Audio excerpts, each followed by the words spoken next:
ètò ni ètò wa òṣèré ọ̀sẹ̀ yìí tọ́lóyìnbó ń pè ní Artist of the Week. IPMI agbétò yìí kalẹ̀ láti fi mọ rírì àwọn òṣèré tán wà láyé tó sì ti kópa ribiribi nídìí iṣẹ́ tíátà, celebrating our living legends both young and old.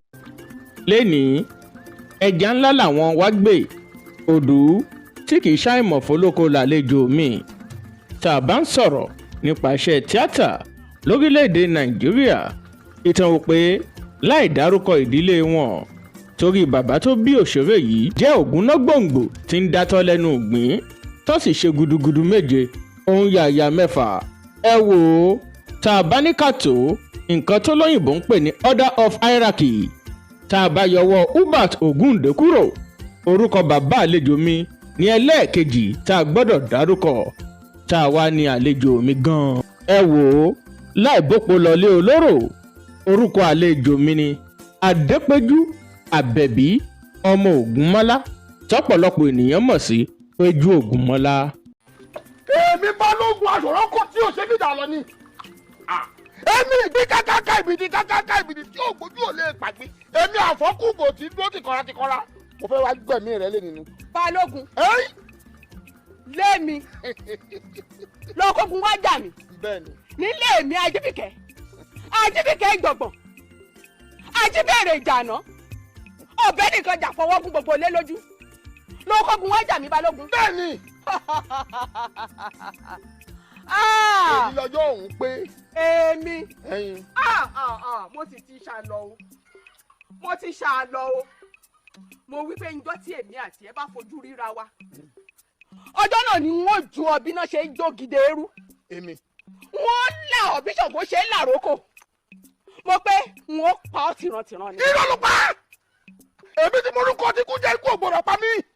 Bẹ́ẹ̀ ni mo mórúkọ àrùn ní mi gbèsè. Nítorí arákọ̀ọ́mọ̀jẹ̀ lóko tá a fi kú. Àríkọ̀ọ̀kan máa wẹ̀ lóko tá a parùn. Àbọ̀dún ta kókó lóko tá a gbé sàsì. Ikú ọ̀nì mi pa o. Torí ẹ̀yin kété báyìí lọ fọ́ṣẹ́. Kóńgó báyìí náà gún agogo. Bẹ́ẹ̀ wá sọ̀hún. Balógun, ó ti gbàgbé ni. Ajínigbé. Pé akèrègbè tó fọ́ kì í bá wọn pọn mí gòkè odò. Bẹ́ẹ̀ ni. Mo tẹ́wọ́ ọdún bẹ́ẹ̀. Báwo bá kéré àwọ̀ ajẹni, báwo bá dàgbà àwọ̀ àgùntẹ̀. Ìyìnmọ́ pé ọmọ bíbí inú olóògbé Kọ́láwọlé Elijah Ògúnmọ́lá ni Péjú Ògúnmọ́lá jẹ́. Kódà àwọn tó mọ olóògbé Kọ́lá Ògúnmọ́lá dijúdijú jẹ́ kó di mímọ̀ pé Péjú Ògúnmọ́lá ló jọ bàbá tó bí lọ́mọ.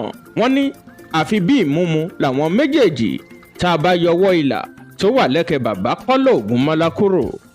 IPMI mo tẹ̀síwájú o nínú ìfọ̀rọ̀wérọ̀ tí Péjú Ògúnmọ́lá ṣe pẹ̀lú àwọn oníròyìn nígbà tó wà lọ́mọ ọdún 23 dọ́lọ́yìnbó ń pè ní 23 years. Ẹ jẹ́ kí n sọ lóyìnbó n tí Péjú Ògúnmọ́lá báwọn oníròyìn sọ lọ́dún náà lọ́hùn-ún. I am the only one of my father many children that bears his close resemblance. Kọ́lá Ògúnmọ́lá nígbà ayé wọn fẹ́ ìyàwó 4 tó sì bí ọmọ 12. Ẹ wò ó, ẹ farabalẹ̀ dọjọ́ tí màá sọ̀rọ̀ nípa olóògbé Kọ́lá Ògúnmọ́lá lẹ́kùnrẹ́rẹ́ lórí ètò wa nígbà kan rí. Àbí Adépéjú Àbẹ̀bí Ògúnmọ́lá lọ́jọ́ 10 oṣù kẹrin ọdún 1966, that is 10th of April 1966. Ọmọ Òkè Mẹ̀sí nípínlẹ̀ Èkìtì ní Péjú Ògúnmọ́lá jẹ́. Bó tilẹ̀ jẹ́ pé wọ́n gbé Òṣogbo dáadáa kán tó wá fi ìlú Ìbàdàn ṣe bùgbé, wọ́n ti fìgbà kan tó wà nílùú Èkó. Tá a bá wá ní káwò láàrin ọdún 1966 sí 2024 tá a wà yìí, that is 58 years ni màmá wa Péjú Ògúnmọ́lá as at this year 2024.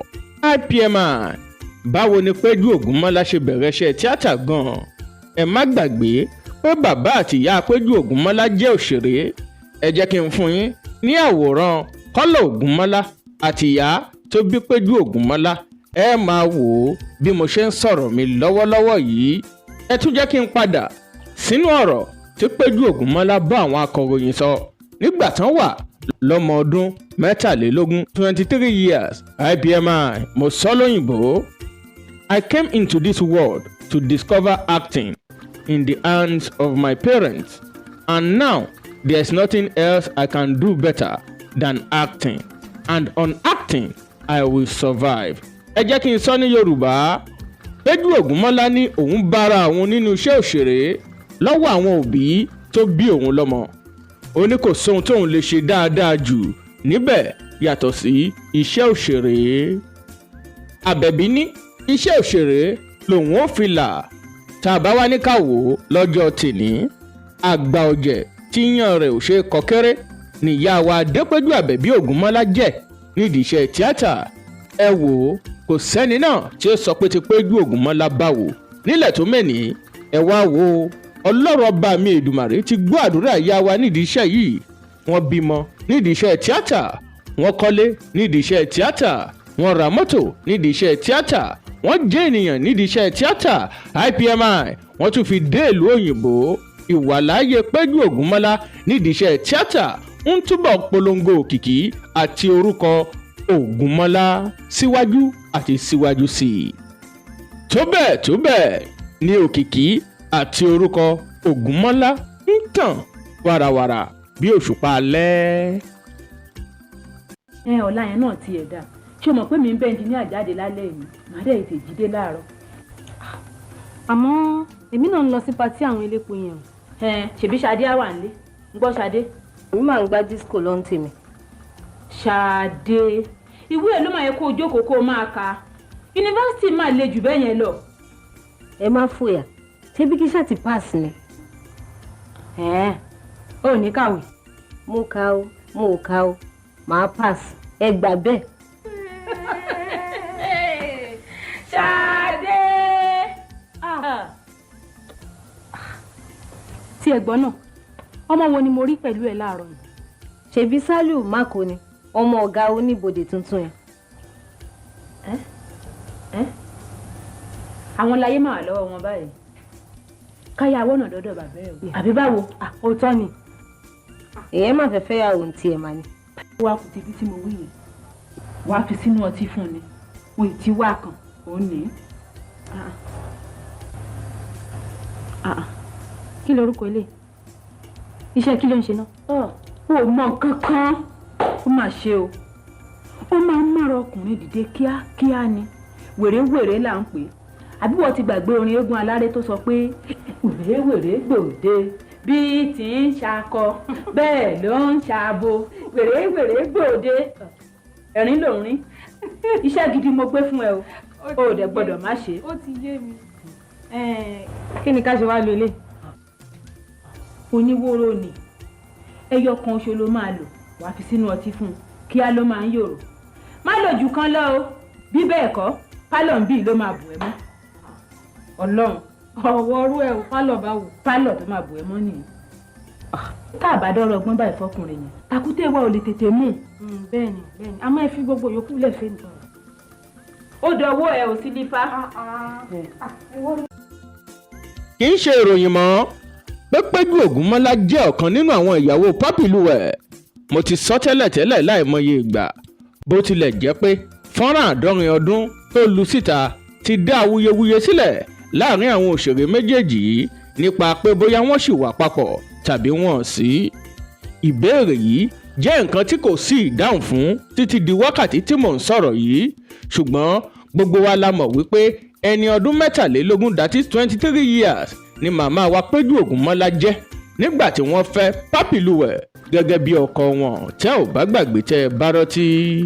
Lọ́pọ̀lọpọ̀ ìgbà nígbà tí àwọn Pápìlúwẹ̀ bá lọ fún ìrìn àjò iṣẹ́ òṣèré that is travelling theatre tí wọ́n bá ń darí bọ̀ lọ́pọ̀lọpọ̀ ìgbà ni wọ́n ti fi ilé bàbá Kọ́lá Ògúnmọ́lá ṣebi tí wọ́n ń dé sí nílùú Òṣogbo.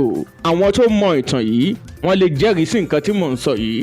Nínú nǹkan tí ìyàwó àti Péjú Ògúnmọ́lá náà bá àwọn akọ̀ròyìn sọ lọ́dún náà lọ́hùn ni wípé tí àwọn náà bá rìnrìn àjò nípa iṣẹ́ tíátà bóyá tó bá gbé wọn lọ sí ìlú Èkó, ìdílé àwọn Pápìlúwẹ̀ nílùú Èkó làwọn náà máa ń dé sí o.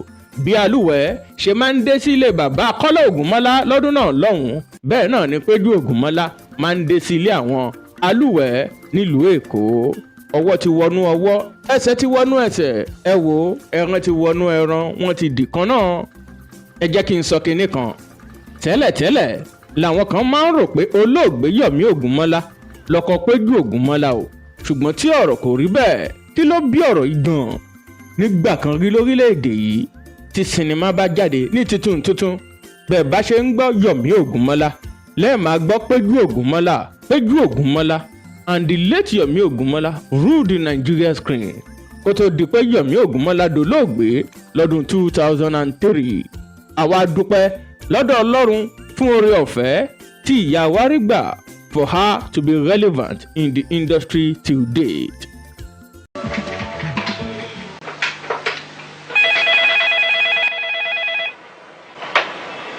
Hello. Ronke, máa bọ̀ right away. Yes, ma'am.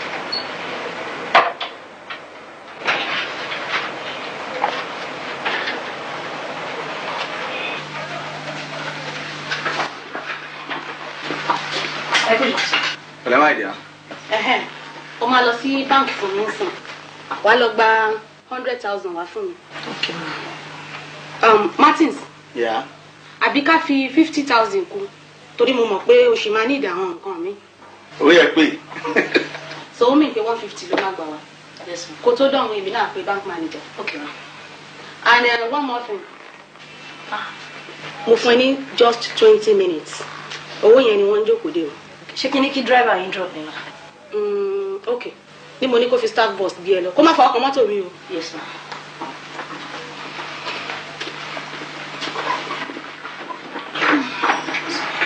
Sorry o, Martins. No problem. Hello, sir. Àwọn kò gbádé bọ̀.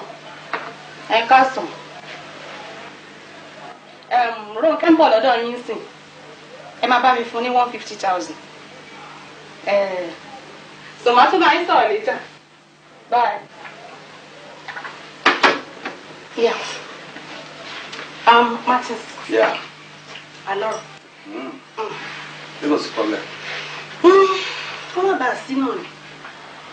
Mo ti ń gbé ọ̀rọ̀ yìí láti bíjọ́ mẹ́ta kan. Ṣùgbọ́n mi mọ̀ bí mo ṣe máa gbé kalẹ̀ fún ẹ. Kó má bàa láti ìbínú lọ. Ṣé o mọ̀ pé mi kì í fẹ́ kó bínú? Yeah. Martins, kí ló ń ṣẹlẹ̀ láàrin ìwà àti Ìyábọ̀ o? Ọ̀rẹ́ ẹ̀.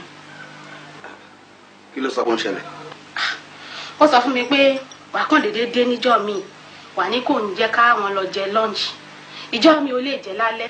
Wà ní kò ń ká lọ fún dinner.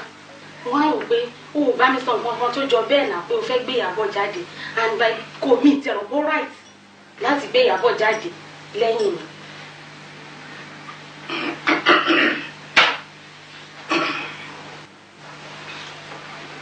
Sẹ́gbẹ́lá. Mi ò rò pé anything wrong nínú nǹkan tí mo ṣe yẹn. O rò pé nǹkan kan wrong nínú ẹ̀? Ṣé bọ́ọ̀rẹ́ ni?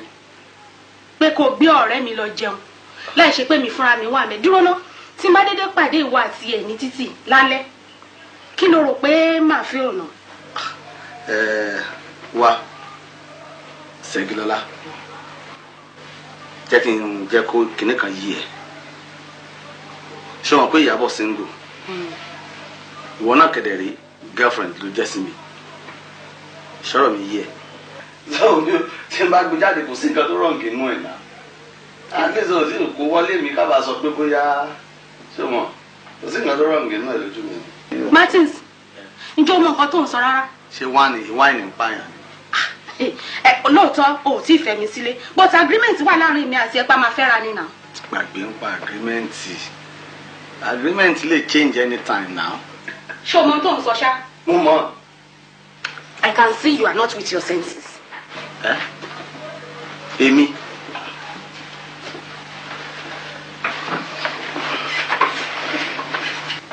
Ṣẹ́gilọ́lá ìgbéraga ti bẹ̀rẹ̀ àbí? Ṣé nítorí owó tó ní kán lọ gbà wá fún mi ló fi ń sọ̀sọ̀kúsọ sí mi báyìí?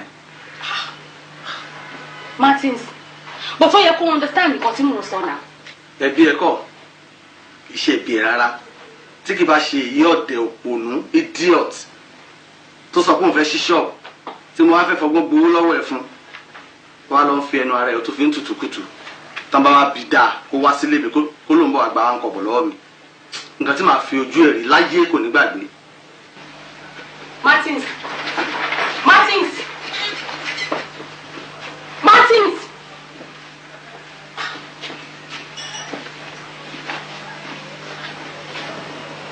IPMI mo tẹ̀síwájú o. Lọ́dún 2017 níyá wa Péjú Ògúnmọ́lá àti bàbá wa Túnbọ̀sún Ọdúnsì jí àlejò ní fásitì Ọ̀ṣun nígbà tí àwọn akẹ́kọ̀ọ́ fásitì Ọ̀ṣun, that is Ọ̀ṣun State University, ń ṣe ọ̀sẹ̀ wọn, èyí tí wọ́n ṣe lógúnjọ́ oṣù títí di ọjọ́ 22 oṣù keje ọdún 2017 nídìí iṣẹ́ tíátà tẹ̀ ń wò yìí o. Oríṣiríṣi àmì ẹ̀yẹ ìyá wa Péjú Ògúnmọ́lá ti gbà. Lọ́dún 2016 Péjú Ògúnmọ́lá gba àmì ẹ̀yẹ látọwọ́ City People Entertainment Award. Wọ́n fún wọn láàmì ẹ̀yẹ City People Movie Special Recognition Award. Tẹ́ ò bá gbàgbé tẹ́ ẹ bá rántí lọ́dún 2016. Kí n tó tẹ̀síwájú ẹ jẹ́ kí n gbé tọ́mì. Ẹ jẹ́ ká tẹ̀síwájú. Ọ̀pọ̀lọpọ̀ akọ̀ròyìn lórílẹ̀‐èdè yìí náà máa ń sọ pé Péjú Ògúnmọ́lá kì í bá àwọn akọ̀ròyìn sọ̀rọ̀. Àwọn kan sọ pé ojú máa ń tì wọ́n ni, nígbà táwọn kan sọ pé Péjú Ògúnmọ́lá máa ń sá fáwọn oníròyìn. Ọ̀pọ̀lọpọ̀ ìgbà táwọn akọ̀ròyìn bá lọ bá wọn níṣe ni wọ́n ní wọn kì í dá wọn lóhùn. Wọ́n ní kódà kò sí sinimá tí wọ́n bá fẹ́ ṣe táwọn akọ̀ròyìn bá lọ bá wọn tí wọ́n máa ń dá wọn lóhùn tàbí sọ nǹkan kan nípa ẹ̀. Àwọn kan tún ní bóyá ẹ̀rọ òyìnbó sísọ ló ń bà wọ́n. Bẹ́ẹ̀ làwọn kan sọ wípé ṣùgbọ́n tó bá dibi ká ya fọ́tò pẹ̀lú àwọn oníwèé ìròyìn tàbí oníròyìn kankan fẹ́ bá wọn ya fọ́tò, wọ́n ní ìyá wa kì í tijú o. Ẹ̀kan tẹ́lẹ̀ ni mo ti máa ń sọ pé kò sí ẹ̀dá kankan nílé ayé táwọn ènìyàn ò ní rí nǹkan kan sọ nípa wọn, ní pàápàá jùlọ tán bá tún jẹ́ olókìkí èèyàn bíi tìyá wa Adépéjú Àbẹ̀bí ọmọ Ògúnmọ́lá. Ọ̀pọ̀lọpọ̀ sinimá ni Péjú Ògúnmọ́lá ti kópa. Mélòó gan la fẹ́ kà nínú Ẹ̀yìn Adépèlé? Àwọn eléyìí ti kópa nínú sinimá tó lé 1000. Ṣùgbọ́n ẹ jẹ́ kí n sọ díẹ̀ nínú wọn. Màá mú tàwọn tọjọ́ tó ti pẹ́ fún yín kẹ́ ẹ lè mọ̀ wípé ìyá wa ti wà nídìí iṣẹ́ yìí ilẹ̀ tà sí. IPMI mo bẹ̀rẹ̀ báyìí. Sinimá Òwúrọ̀ lọ́jọ́ tẹ́ ò bá gbàgbé tẹ́ ẹ bá rántí. IPMI mo dárúkọ sinimá Kò Ṣeé Gbé látọwọ́ Mainframe Production. Ìjàgbá méjì tẹ́ ò bá gbàgbé tẹ́ ẹ bá rántí, apá kìíní àti apá kejì. Bákan náà ni màá dárúkọ sinimá Olówó Pósí. Níbi tí mo bọ́rọ̀ mi dé yìí, ẹ jẹ́ kí n jẹ́ kó máa di mímọ̀ wípé ṣàṣà náà ni sinimá tí ẹ̀gbọ́n wọn olóògbé Yọ̀mí Ògúnmọ́lá máa darí nígbà tí wọ́n wà láyé. Tẹ́ ò ní rí Péjú Ògúnmọ́lá ń bẹ̀. Ẹ rí i pé mo sọ nǹkan kan lẹ́ẹ̀kan wípé àwọn kan rò pé ọkọ àtìyàwó ni Yọ̀mí Ògúnmọ́lá àti Péjú Ògúnmọ́lá ni, torí wípé bẹ́ẹ̀ bá ṣe ń gbọ́ Péjú Ògúnmọ́lá tàbí tẹ́ ń gbọ́ Yọ̀mí Ògúnmọ́lá lẹ́ẹ̀ máa gbọ́ Péjú Ògúnmọ́lá. Bákan náà ni màá dárúkọ sinimá Maradona lọ́dún 2003, Má Fi Wọ́n Mi lọ́dún 2008, Tòròmádé lọ́dún 2009, Àpáàdì lọ́dún 2009. Níbi tá a dé yìí, ẹ jẹ́ kí n sáré fún yín ní fọ́nrán kan láti wò.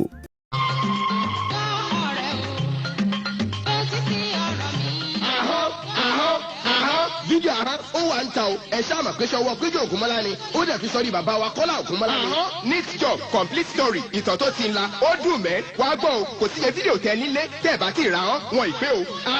àgbà home video máa ní ààrẹ lágbára o ò lè mọ̀ bó bá ní home video ahọ́n lè. sister tó bá fẹ́ kọ́ ọmọ lẹ́kọ̀ọ́ lọ ra home video ahọ́n. mọ́mì dádì brother sister ẹ ra home video ahọ́n. ẹ máa rí tójú ọmọ Ògúnmọ́lá ṣe fọgbọ́n àtinúdá gbé Ayọ̀ ìtara kalẹ̀ pẹ̀lú àwọn ìràwọ̀ ọ̀sán òṣèré Bello Aluwe Mọ́ládùn Kẹ́ńkẹ́lẹ́wò Peter Fatomilola Papa Ìjásíkò Ògògó Ṣọlá Fòṣùdó Jídégò Sọ́kọ́ Yọ̀mí Ògúnmọ́lá Ìyá Àwẹ̀ró Ìyá Òṣogbo Ìrètí Màmá Ògúnmọ́lá Lérè Pàímọ́ àti Péjú Ògúnmọ́lá fíjì gangan fúnra rẹ̀. ó bí ìyá ó wà ní. Ìpolówó sinimá ahọ́n lẹ́wò tán yìí. Tẹ́yìn náà bá wo ìpolówó iṣẹ́ náà, ẹ rí wípé òjò ti ń pagún wọn bọ̀ nídìí iṣẹ́ tíátà ọjọ́ pẹ́ o. Òṣèré ọ̀sẹ̀ yìí lẹ̀ ń wò lọ́wọ́ lórí ìkànnì IPTV YouTube channel promoting our cultural heritage. Kí ni nǹkan tẹ́yìn náà mọ̀ tẹ́ ẹ lè sọ nípa ìyá wa Péjú Àbẹ̀bí ọmọ Ògúnmọ́lá? Ẹ má gbàgbé láti drop comment yín o. Kí n tó kàdé ètò ńlẹ̀, ohun tó kọjú sẹ́nìkan ẹ̀yìn ló kọ sẹ́lòmíì bí ìlú gángan. Àwọn kan sọ pé èèyàn líle ni Péjú Ògúnmọ́lá, bẹ́ẹ̀ làwọn kan tún sọ wípé aláwàdà ni wọ́n. Èwo lẹ̀yin mú nínú méjèèjì yìí? Mo ti sọ ǹtẹ́ bá mọ̀ nípa ìyá wa ẹ má gbàgbé láti drop comment yín sí comment section wa. Òṣèré arẹwà ni Adépéjú Àbẹ̀bí Ògúnmọ́lá jẹ́. Bákan náà lẹ lè follow ìyá wa Péjú Ògúnmọ́lá lórí Instagram handle wọn. Ẹ̀yin ẹ tẹ Péjú Ògúnmọ́lá sórí Instagram, á gbé wọn jáde fún yín láti follow wọn. IPMI àdúrà wa ni wípé kọ́lá wọn má ṣe wálẹ̀ láéláé, òkìkí wọn máa túbọ̀ tàn sí i lágbára Ọlọ́run bá mi Èdùmàrè. Àmín. Ẹ má gbàgbé láti like fídíò wa, kẹ́ẹ̀dẹ̀ subscribe sí channel wa IPTV YouTube channel, promoting our cultural heritage. Ẹ ṣé.